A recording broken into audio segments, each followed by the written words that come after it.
Welcome to P news. ముందుగా headlines చూద్దాం. ఖమ్మం ప్రజలు మొదటి నుంచి కేసీఆర్ ను నమ్మలేదు. ఇందిరమ్మ ఇళ్ల పథకం ప్రారంభోత్సవంలో రేవంత్ రెడ్డి భద్రాచల రామచంద్రుని ఆశీస్సులు తీసుకుని ఈ పథకాన్ని ప్రారంభిస్తున్నట్లు వెల్లడి.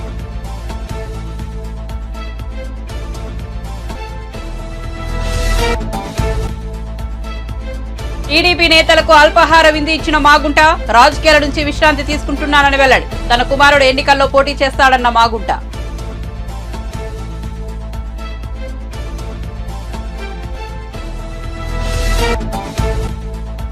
దేశంలో త్వరలో సార్వత్రిక ఎన్నికలు. ఢిల్లీలో విజ్ఞాన్ భవన్ లో కీలక సమావేశం. ఎన్నికల పరిశీలనకు దిశానిర్దేశం చేసిన chief election commissioner Rajiv Kumar.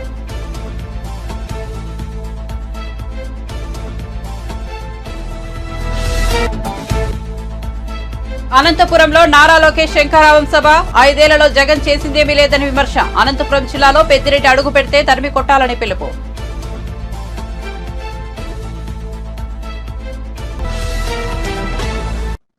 ఇక వార్త వివరాల్లోకి వెళ్తే దేశంలో త్వరలో సార్వత్రిక ఎన్నికలు జరగనున్నాయి. ఈ నేపథ్యంలో కేంద్ర ఎన్నికల శాఖ కసరత్తులకు తెరలేపింది. ఢిల్లీ విజ్ఞాన్ భవన్ లో కీలక సమావేశం నిర్వహించింది. దేశవ్యాప్తంగా ఎన్నికల విధుల్లో పనిచేసే పరిశీలకులకు కేంద్ర ఎన్నికల సంఘం చీఫ్ కమిషనర్ రాజీవ్ కుమార్ కీలక సూచనలు చేశారు.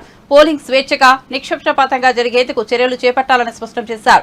ఎన్నికల నిర్వహణలో పరిశీలకులది కీలక పాత్ర అని తెలిపారు. నిబంధనలను పాటించే విధంగా అబ్జర్వర్లకు దిశానిర్దేశం చేశారు. కాగా కేంద్ర ఎన్నికల సంఘంలో 2 కమిషనర్ పోస్టులు ఖాళీగా ఉన్న సంగతి తెలిసిందే. ఇటీవల అరుణ్ గోయల్ ఎన్నికల కమిషనర్ పదవికి రాజీనామా చేశారు. ఈ నేపథ్యంలో ఎన్నికల కమిషనర్ల నియామకం కోసం సెర్చ్ కమిటీ ఏర్పాటు చేశారు. సెర్చ్ కమిటీ పరిశీలనలో సీనియర్ ఐఏఎస్ అధికారిని రాధా చౌహాన్ మరికొందరు పేర్లు ఉన్నట్లు తెలుస్తోంది. ఈ నెల 15 నాటికి ఎన్నికల కమిషనర్ల నియామకంపై ప్రకటన వెలువడే అవకాశం ఉంది. సెర్చ్ కమిటీ ప్రస్తుతం 5 పేర్లతో జాబితా రూపొందించే పనిలో ఉంది. సెర్చ్ కమిటీ సిఫారసుల మేరకు సెలెక్ట్ కమిటీ ఎన్నికల కమిషనర్లను ఎంపిక చేయనుంది. ఖమ్మం ప్రజలు మొదటి నుంచి కేసీఆర్ ను నమ్మలేదని ముఖ్యమంత్రి రేవంత్ రెడ్డి అన్నారు. భద్రాచలంలో ఇందిరమ్మ ఇళ్ల పథకాన్ని ఆయన ప్రారంభించారు. ఈ సందర్భంగా మాట్లాడుతూ పేదల కష్టాలను చూసి ఆ రోజు ఇందిరమ్మ ఈ ఇళ్లను ప్రారంభించినట్లు చెప్పారు. భద్రాచల రామచంద్రుని ఆశీస్సులు తీసుకుని ఈ పథకాన్ని ప్రారంభిస్తున్నామన్నారు. ఇందిరమ్మ ఇల్లు అంటే బడుగుల ఆత్మగౌరవమని వ్యాఖ్యానించారు. ఇల్లాలి ముఖంలో సంతోషం ఉంటే ఆ ఇల్లు బాగున్నట్లేనని పేర్కొన్నారు. మహిళ చేతిలో ఇంటి నిర్వహణ ఉంటే ఆ ఇల్లు సంతోషంగా ఉంటుందన్నారు.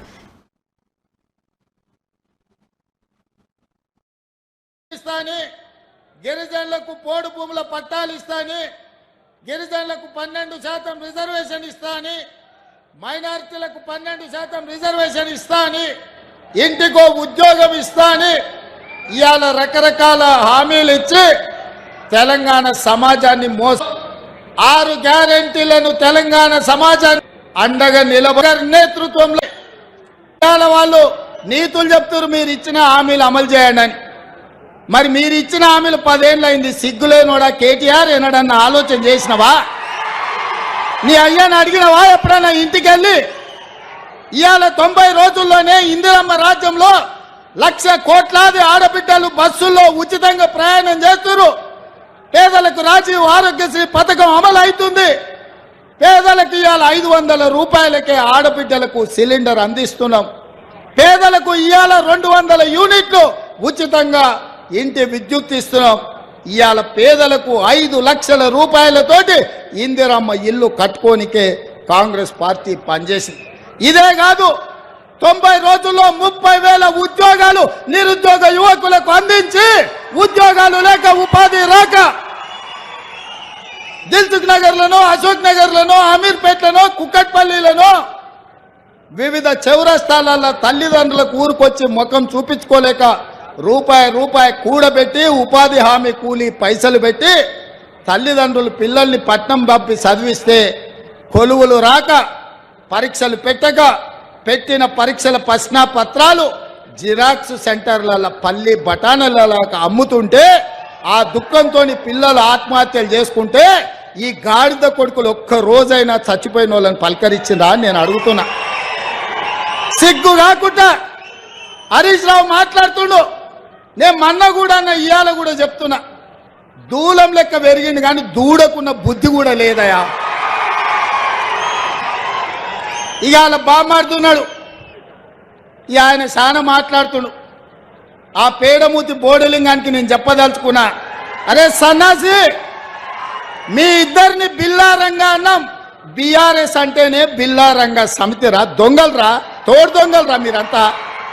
ఈ రాష్ట్రాన్ని దేశాన్ని కొల్లగొట్టిన దొంగలరా.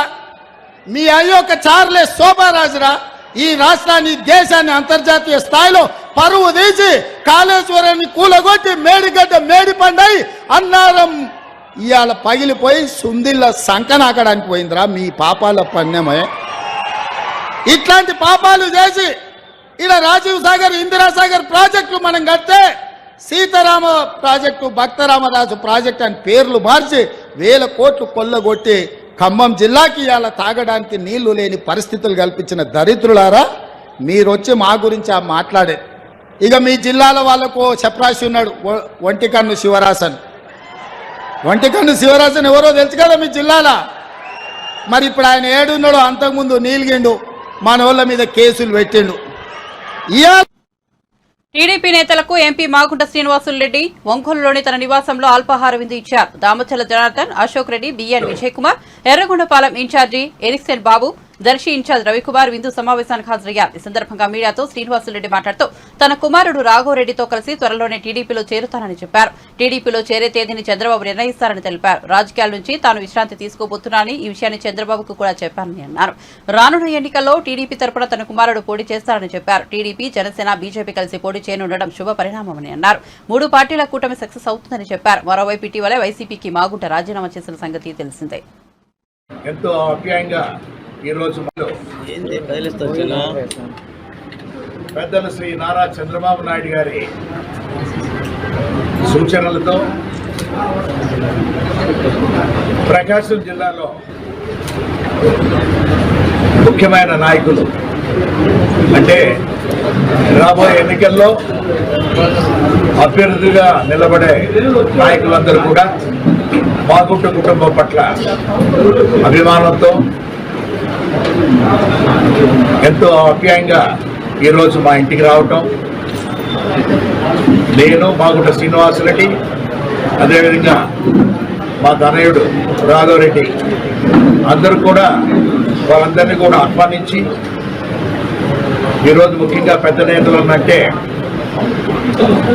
దామచల్ల జనార్దన్ గారు, పందుల నారాయణ రెడ్డి గారు, దామచల్ల సత్య గారు, కుత్తుమల అశోక్ రెడ్డి గారు, బిఎన్ విజయ్ కుమార్ గారు, సోదరు రియాజ్ గారు, ఇట్టూరు నాగేశ్వరరావు గారు, ఎరిక్సన్ బాబు గారు, కొండయ్య గారు, హర్షిణి సంస్థల అధినేత రవికుమార్ గారు, ఇతర ముఖ్య నాయకులందరూ కూడా మా ఇంటికి రావటం అనేది ప్రత్యేకంగా ఆనందంగా భావిస్తూ వారందరికీ కూడా హృదయపూర్వక నమస్కారాలు కూడా తెలుపుతున్నాను. నేను తెలుగుదేశం పార్టీలో చేరేదానికి మా కుటుంబం సంసిద్ధంగా ఉన్నది.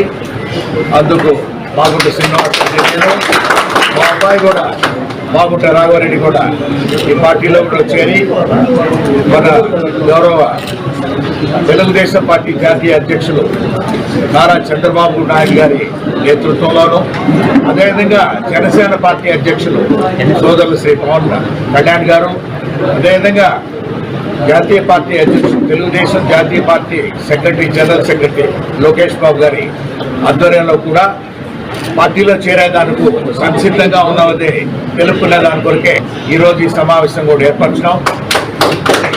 వారి అనుమతితో ఎప్పుడు ఏ రోజు పార్టీలో చేరాలనేది వారు సూచించిన తర్వాత ఇక్కడ ఏ ప్రాంతంలో పార్టీలో చేరితే కూడా బాగుంటుందనేది వారు ఆలోచించి చెప్తారు. కాబట్టి ఖచ్చితంగా ఆ రోజు మేమంతా మాగుంట కుటుంబ అభిమానులు, మాగుంట కుటుంబ శ్రేయభిలాషులు అందరూ కూడా ఆ రోజు పార్టీలో కూడా చేరేదానికి సంసిద్ధంగా ఉన్నాయి.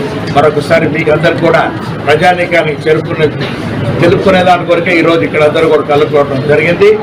ఆశీస్సులు ఇవ్వండి. మాగుంట కుటుంబానికి ఎప్పుడు కూడా 33 సంవత్సరాలుగా ప్రకాశం జిల్లాలో ఉన్న ప్రజలందరూ కూడా ఆశీస్సులు ఇచ్చారు.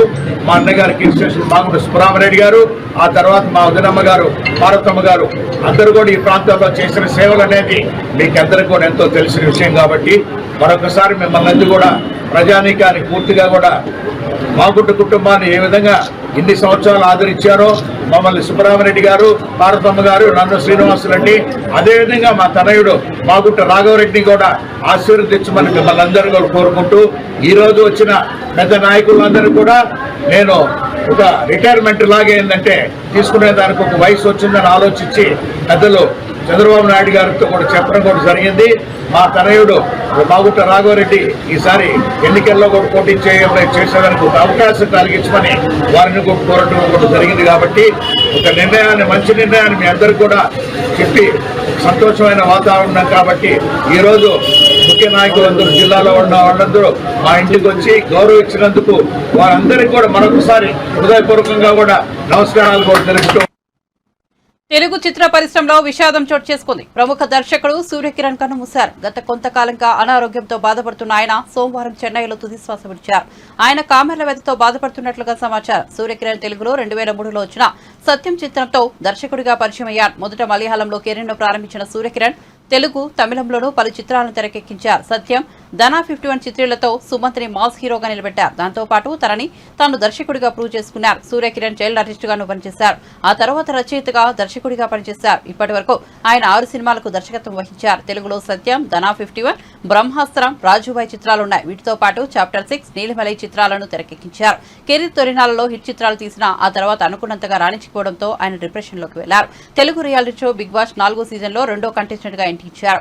2005లో హీరోయిన్ కళ్యాణి పెళ్లి చేసుకున్నారు. కళ్యాణి సూర్యకిరణ్ చిత్రాల్లో హీరోయిన్ గా నటించింది. అయితే 2016లో ఇద్దరు విడాకులు తీసుకున్నారు.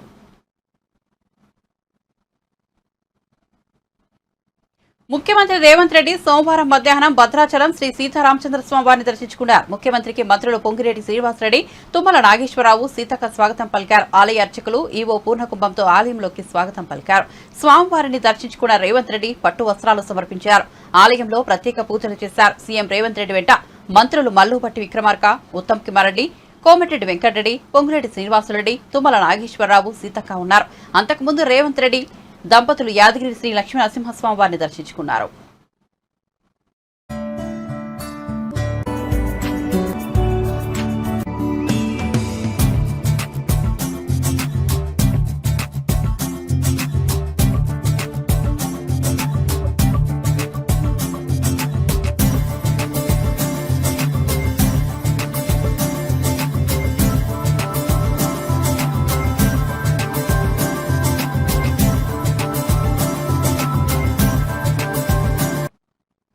రాయలసీమలో తెలుగుదేశం జాతీయ ప్రధాన కార్యదర్శి నారా లోకేష్ 2వ విడత శంఖారావం పర్యటనలు ప్రారంభమయ్యాయి. గురువారం నారా లోకేష్ హిందూపురం నుంచి శంఖారావం ప్రారంభించారు. ప్రస్తుతం తాడిపత్రిలో నిర్వహించిన శంఖారావం బహిరంగ సభలో లోకేష్ పాల్గొన్నారు. వైసీపీ హయాంలో 26,000 మంది బీసీలపై అక్రమ కేసులు పెట్టారని, 300 మందిని హత్య చేశారని టీడీపీ జాతీయ ప్రధాన కార్యదర్శి నారా లోకేష్ విమర్శించారు. బీసీలకు రావాల్సిన 25,000 కోట్లను వైసీపీ ప్రభుత్వం దారి మళ్లించిందని మండిపడ్డారు. తాము అధికారంలోకి వచ్చిన తర్వాత 50 ఏళ్లు పైబడిన బీసీలకు ప్రతి నెల 4,000 రూపాయలు అందించబోతోందని తెలిపారు. మాటిస్తే తగ్గేదే లేదంట. ఏం తగ్గుతాడు నాకు అర్థం. ఈ సభాముఖంగా అడుగుతున్నా, ఆనాడు సంపూర్ణ మద్యపాన నిషేధం చేసిన తర్వాతనే మహిళల ఓటు అడుగుతానన్నావు. ఏమైంది ఆ హామీ? ఇంకొక హామీ ఇచ్చావే, ఏకంగా వారంలో సిపిఎస్ రద్దు చేస్తాను. ఏమైంది ఆ హామీ? 2,30,000 పెండింగ్ పోస్టులు భర్తీ చేస్తానవే, ఏమైంది ఆ హామీ? ఇంకా అదే కాదు, ప్రతి ఏడా 6,500 కానిస్టేబుల్ పోస్టులు భర్తీ చేస్తాను. ఏమైంది ఆ హామీ అని ఈ సభాముఖంగా జగన్ ని నేను ప్రశ్నిస్తున్నా. ఇక్కడ ఎంతో మంది మహిళలు వచ్చారు. ఆనాడు చెప్పాడు 45 ఏళ్ళు నిండిన ఎస్సీ, ఎస్టీ, బీసీ, మైనారిటీ మహిళలకి పెన్షన్ ఇస్తాని. ఇచ్చాడా తల్లి ఆ హామీ? నిలబెట్టుకున్నాడా తల్లి ఆ హామీ? లేదు. ఇది ఈరోజు జగన్ చేస్తున్న మోసాలని ప్రజలందరూ గుర్తుపెట్టుకోవాలా. జగన్ కి ప్రచారం అంటే పిచ్చి పట్టిందండి. ముఖ్యమంత్రి అయిన 6 నెలలకి ఇచ్చిన హామీలు మొదటి 6 నెలలు అమలు చేస్తే చిత్తశుద్ధి ఉంటుందన్నాడు. చివరి 6 నెలలు అమలు చేస్తే మోసం అన్నాడు. ఇప్పుడు 4 సంవత్సరాలు 10 నెలలు పడుకుని కరెక్ట్ గా ఎన్నికలు వస్తున్నాయంటే పరిగెత్తుకుంటూ వచ్చి గ్రూప్ 2 నోటిఫికేషన్ ఇస్తాడు. నిరుపేద కుటుంబాలు లక్షలు ఖర్చు పెట్టారు.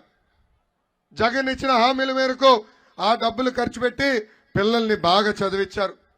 కేవలం 897 పోస్టులు ఈ రోజు ఈ ప్రభుత్వం విడుదల చేసింది. దానికి దాదాపు 5 లక్షల మంది ఆ ఎగ్జామ్కి వెళ్తే పరిస్థితి ఆంధ్ర రాష్ట్రంలో చూసాం. అందుకే నిరుద్యోగ యువకులకు నేను హామీ ఇస్తున్నా, తెలుగుదేశం జనసేన ప్రభుత్వం ఏర్పడిన వెంటనే డిఎస్సి ప్రతి సంవత్సరం నిర్వహిస్తాం. 5 సంవత్సరాల్లో పెండింగ్ పోస్ట్ అని భర్తీ చేసే బాధ్యత మేము తీసుకుంటాం. ఆ ఎగ్జామ్ లో కూడా గ్రూప్ 2 ఎగ్జామ్ క్వశ్చన్ పేపర్ ని కూడా వదిలిపెట్టలేదు ఈ జగన్. ఆయన గురించి డప్పా కొట్టుకున్నాడు. ఆ ఎగ్జామ్ లో ఏకంగా ఆడుదాం ఆంధ్ర, జీవక్రాంతి, చేడోడు గురించి ప్రశ్నలు అడిగారు. ఈ సభాముఖంగా జగన్ చెప్తున్నా, ఆ ప్రశ్నలు కాదు మీరు అడగాల్సింది. బాబాయిని లేపేసింది ఎవరు? వారంలో సిపిఎస్ రద్దు చేస్తానని సిపిఎస్ రద్దు చేయండి ఎవరు? 30 లక్షల ఇల్లు కట్టి మహిళల పేరుతో రిజిస్టర్ చేస్తానని చెప్పి మాట తప్పిన ముఖ్యమంత్రి ఎవరు అని మీరు ఆ ప్రశ్నలు రాస్తుంటే 5 లక్షల మంది పాపం నిరుపేద కుటుంబాలకు చెందిన పిల్లలు ఆ ఎగ్జామ్ ఎవరికైతే వచ్చారో వాళ్ళు సరైన సమాధానం చెప్పేవారని ఈ సభాముఖంగా జగన్ చెప్తున్నాం. ఇంటి పన్ను చెత్త పన్ను పెంచి బాధుడే బాధుడు, పెట్రోల్ డీజిల్ గ్యాస్ ధర పెంచి బాధుడే బాధుడు, నిత్యావసర సరుకుల ధరలు పెంచి బాధుడే బాధుడు, క్వార్టర్ బాటిల్ ధర కూడా పెంచి బాధుడే బాధుడు. ఇంకా కటింగ్ మాస్టర్ అనే కదా తల్లి, అనంతపురం పట్టణంలో అన్న క్యాంటీన్లు ఉండేది. అన్న క్యాంటీన్ల కట్. పండగ వస్తే బాబుగారు పండగ కానుకలు ఇచ్చేవారు, పండగ కానుక కట్. ఇంట్లో పెళ్లి జరిగితే పెళ్లి కానుక వచ్చేది, పెళ్లి కానుక కట్. ఇంట్లో ఎవరన్నా చనిపోతే మా బీమా మిత్రులు పరిగెత్తుకుంటూ వచ్చి 5 లక్షల రూపాయలు చంద్రన్న బీమా ఇచ్చారు, ఆ బీమా కూడా కట్. పాపం 6 లక్షల వృద్ధులకు రావాల్సిన పెన్షన్ కట్. రంజాన్ తోఫా కట్. ఇమాం మౌజంలకు ఇచ్చే గౌరవ వేతనం కట్. రంజాన్ మాసం వస్తే మసీదులు రంగులేసేదానికి కూడా డబ్బులు ఇచ్చిన చంద్రబాబు నాయుడు గారు పథకం కట్ చేసిన వ్యక్తి ఈ జగన్. ఇట్లా చెప్పుకుంటా పోతే భారతదేశ చరిత్రలోని ఎవరు కట్ చేయని విధంగా 100 సంక్షేమ కార్యక్రమాలు కట్ చేసిన ఏకైక ముఖ్యమంత్రి ఈ సైకో జగన్. 3132 కిలోమీటర్లు నడిచా. ప్రజలు ఎదుర్కొంటున్న సమస్యలు నేరుగా నేను తెలుసుకున్నా. అది తెలుసుకున్న తర్వాత యాదగిరిగుట్టలో శ్రీ లక్ష్మీ నరసింహస్వామి బ్రహ్మోత్సవాలు ఘనంగా జరుగుతున్నాయి. ఉత్సవాల్లో సీఎం రేవంత్ రెడ్డి దంపతులు పాల్గొన్నారు. సోమవారం ఉదయం డిప్యూటీ సీఎం మల్లు భట్టి విక్రమార్క, మంత్రులు ఉత్తమ్ కుమార్ రెడ్డి, కోమిరెడ్డి వెంకటరెడ్డి, కొండా సురేఖ, పలువురు ఎమ్మెల్యేలు, ప్రజాప్రతినిధులతో కలిసి ఆలయానికి సీఎం వెళ్లారు.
శాసనసభ ఎన్నికల్లో పోటీ చేయబోయే మరో అభ్యర్థి పేరును జనసేన అధినేత పవన్ కళ్యాణ్ ప్రకటించారు. నేడుదవోలు నియోజకవర్గ అభ్యర్థిగా కందుల దుర్గేష్ ఆయన ఎంపిక చేశారు. కందుల దుర్గేష్ ప్రస్తుతం ఉమ్మడి తూర్పుగోదావరి జిల్లా జనసేన పార్టీ అధ్యక్షుడిగా ఉన్నారు. బీజేపీ, జనసేన, టీడీపీ కూటమి తరపున దుర్గేష్ పోటీ చేయబోతున్నారని జనసేన పార్టీ ప్రకటించింది. ఇప్పటికే నెల్లిమర్ల నుంచి లోకం మాధవి, అనకాపల్లి నుంచి కొనతాల రామకృష్ణ, కాకినాడ రూరల్ నుంచి పంతం నానాజీ, తెనాల నుంచి నాదెండ్ల మనోహర్, రాజనగరం నుంచి బత్తుల బలరామకృష్ణుల పేర్లను పవన్ ప్రకటించిన సంగతి తెలిసిందే. తొలి జాబితాలో టీడీపీ 94 మంది పేర్లను ప్రకటించింది. మరోవైపు బీజేపీ, జనసేనలకు పొత్తులో భాగంగా 8 లోక్సభ, 30 శాసనసభ స్థానాలను టీడీపీ కేటాయించినట్టు తెలుస్తోంది. రాష్ట్రంలోని ప్రధాన ప్రాజెక్టులను రివర్స్ టెండరింగ్ పేరుతో మూలన పడేశారని టీడీపీ సీనియర్ నేత కనకమేడల రవీంద్ర కుమార్ సీఎం జగన్పై ధ్వజమెత్తారు. ముఖ్యంగా పోలవరం ప్రాజెక్టులో వేలాది కోట్ల నష్టం వాటిల్లిందని, జరిగిన నిర్మాణాలు కూడా కొట్టుకుపోయిన పరిస్థితి ఏర్పడిందని విమర్శించారు. కేంద్రం ప్రభుత్వం పోలవరంలో పర్యటించి జరిగిన నష్టాన్ని అంచనా వేసి సాయం చేసే దిశగా రాష్ట్ర ప్రభుత్వం వరకు ఎటువంటి చర్యలు తీసుకోకపోవడం దురదృష్టకరమని కనకమేడల అన్నారు. పోలవరం ఎప్పుడు పూర్తవుతుందో చెప్పలేని దౌర్భాగ్య స్థితిలో రాష్ట్ర ప్రభుత్వం ఉందని వ్యాఖ్యానించారు. దీని ఫలితంగా రాష్ట్ర రైతాంగం అదో స్థితికి పడిపోయిందని పేర్కొన్నారు. ఇవన్నీ కూడా కనుక మనం పరిశీలించినట్లయితే కరువు అనేటటువంటిది ప్రధానంగా వర్షాభావ ప్రభావం వల్ల రాష్ట్ర ప్రభుత్వం నీటి నిర్వహణ మేనేజ్మెంట్ వల్ల వైఫల్యాల వల్ల ఉద్భవిస్తుంది. రాష్ట్ర ప్రభుత్వం ప్రధానంగా ఈ 5 సంవత్సరాల్లో నీటి సౌకర్యము, నీటి వనరులు, రైతులకు నీరు అందించటం, ప్రజలకు తాగునీరు అందించటం అనేటువంటి విషయంలో పూర్తిగా వైఫల్యము చెంది నీటి ప్రాజెక్టుల పట్ల నిర్లక్ష్యము చేసి పోలవరాన్ని పక్కన పెట్టి తిరోగమన దశలో జరుగుతున్న పనిని కూడా ఆపివేసి రాష్ట్ర ప్రజలకు తీరని ద్రోహం చేసింది జగన్మోహన్ రెడ్డి ప్రభుత్వం. దాని ఫలితమే ఈ రోజున రైతులకు సాగునీరు లేకుండా పోయింది. పోలవరాన్ని ప్రాజెక్టుని పూర్తి చేసి చంద్రబాబు నాయుడు గారి పూర్తి చేసినటువంటి 73% ప్రాజెక్టుని కంటిన్యూ చేసి నదులను అనుసంధానము చేసి రైతులకు గనక సాగునీరు గనక అందించి ఉంటే ఇవాళ ఈ పరిస్థితి ఉండేది కాదు. ఈ విషయాన్ని చంద్రబాబు నాయుడు గారు గుర్తించి మొదట్లోనే పోలవరం ప్రాజెక్ట్ అయ్యే లోపు కనుక మనం ఇట్లాగే మనం పెట్టుకుని కూర్చుంటే రైతులు 4 ఏళ్ళు ఇబ్బందులు పడతారని ఆయన ముందుగానే పట్టిసీమ ప్రాజెక్టు నిర్మించి డెల్టా రైతులకు అందరికీ కూడా నీరు అందజేసి పంటలు ఎండిపోకుండా, క్రాప్ హాలిడే ఇవ్వకుండా రైతులకు సాగునీరు, ప్రజలకు త్రాగునీరు ఇవన్నిటినీ కూడా అందజేయటం అనేటటువంటి చాలా ముందు చూపుతో చేసిన విషయం. ఇప్పుడు ఉన్నటువంటి జగన్మోహన్ రెడ్డి చంద్రబాబు నాయుడు గారి మీద, తెలుగుదేశం పార్టీ మీద కక్షపూరిత వైఖరితో పట్టిసీమను పట్టించుకోలేదు. పోలవరాన్ని తిరోగమన దశలో రివర్స్ టెండరింగ్ పేరుతో పూర్తిగా మూలన పడేశారు.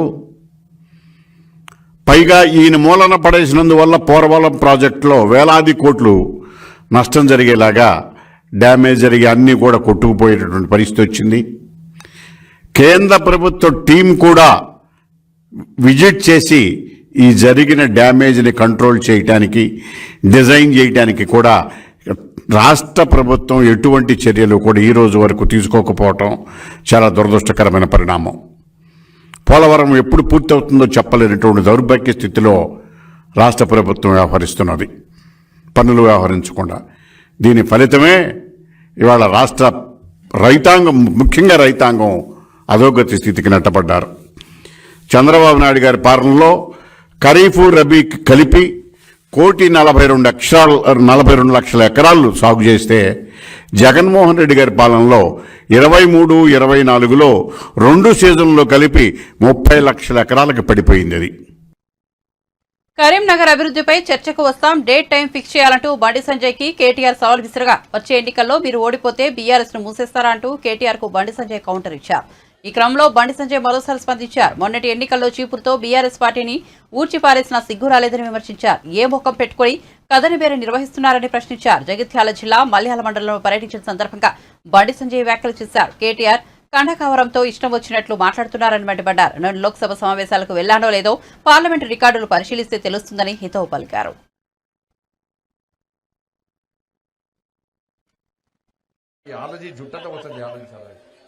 అన్ని చక్కగా చెప్తారు, మోడీ అంటారు, ఓటు అంటారు, కాదు చెప్తారు. ఇప్పుడు మీ పిల్లలకు ఉద్యోగాలు వచ్చినాయా? మీ పిల్లల ఉద్యోగాల కోసం ఎవరు కొట్లాడారు? మరి జైలుకి వెళ్ళలేదండి. జోషి ఇలా ఆదివారం పూట కదా కోసం ఎవరు కొట్లాడారు? మేము కొట్లాడినాం. మేము జైలుకి పోతామి, వాళ్ళకి ఓటు వేస్తుంది. మేము 317 ఉద్యోగాల కోసం మేము కొట్లాడుతుంది, మీరు ఓటు అటే ఇస్తుంది.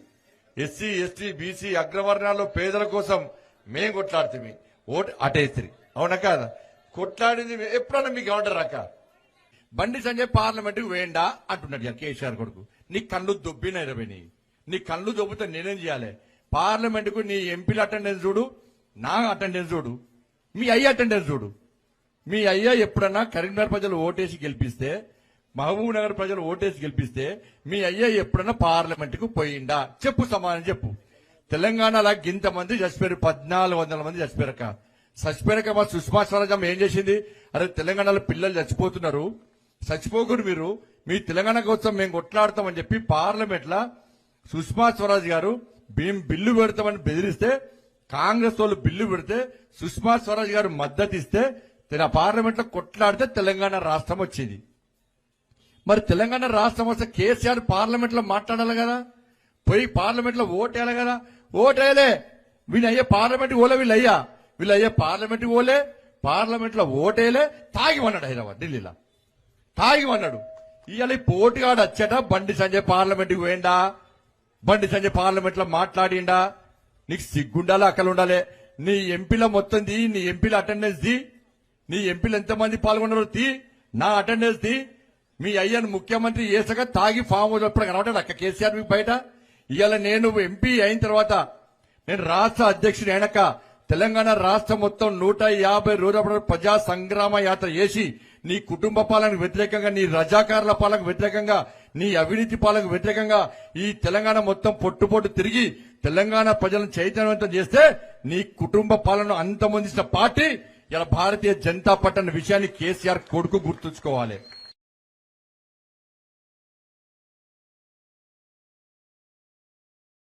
బండి సంజయ్ పార్లమెంట్కి వేయండా అంటున్నాడు కేసీఆర్ కొడుకు. నీ కళ్ళు దొబ్బిన ఇరవై, నీ కళ్ళు దొబ్బితే నేనేం చేయాలి? పార్లమెంట్కు నీ ఎంపీల అటెండెన్స్ చూడు, నా అటెండెన్స్ చూడు, మీ అయ్య అటెండెన్స్ చూడు. మీ అయ్య ఎప్పుడన్నా కరీంనగర్ ప్రజలు ఓటేసి గెలిపిస్తే వెనక తెలంగాణ రాష్ట్రం మొత్తం 150 రోజుల ప్రజా సంగ్రామ యాత్ర చేసి నీ కుటుంబ పాలనకు వ్యతిరేకంగా, నీ రజాకారుల పాలనకు వ్యతిరేకంగా, నీ అవినీతి పాలనకు వ్యతిరేకంగా ఈ తెలంగాణ మొత్తం పొట్టు తిరిగి తెలంగాణ ప్రజలను చైతన్యవంతం చేస్తే నీ కుటుంబ పాలనను అంతమొందించిన పార్టీ ఇలా భారతీయ జనతా పార్టీ అన్న విషయాన్ని కేసీఆర్ కొడుకు గుర్తుంచుకోవాలి. వీళ్ళ మేధావట ఆయనే పార్లమెంట్ లో మాట్లాడి, నీ మేధావి పార్లమెంట్ లో మాట్లాడితే నేను అడుగుతున్న కేసీఆర్ కొడుకును, నీ మేధావి అంటున్నావు కదా, ఆయన వినోద్ కుమార్ అట మాట్లాడి అంటున్నావు కదా, మరి నీ మేధావి పార్లమెంట్ లో మాట్లాడి జగిత్యాల వరంగల్ రోడ్, జగిత్యాల కరీంనగర్ రోడ్ ఎందుకు రాలేక? తీసుకొచ్చింది ఎవరు? నేను తీసుకొచ్చిన. బులెటిన్ ముగించే ముందు హెడ్లైన్స్ మరోసారి చూద్దాం.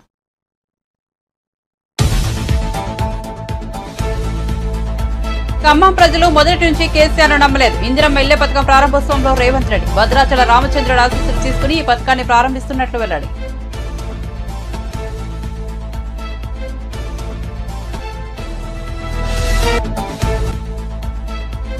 టీడీపీ నేతలకు అల్పాహార విందు ఇచ్చిన మాగుంట రాజకీయాల నుంచి విశ్రాంతి తీసుకుంటున్నారని వెల్లడి. తన కుమారుడు ఎన్నికల్లో పోటీ చేస్తాడన్న మాగుంట.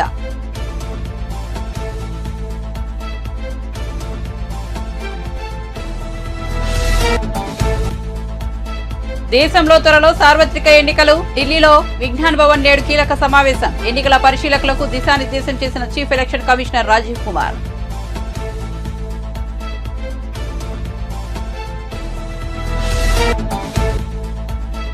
అనంతపురంలో నారా లోకేష్ శంఖారావం సభ. 5 ఏళ్లలో జగన్ చేసిందేమీ లేదని విమర్శ. అనంతపురం జిల్లాలో పెద్దిరెడ్డి అడుగు పెడితే తరిమి కొట్టాలని పిలుపు.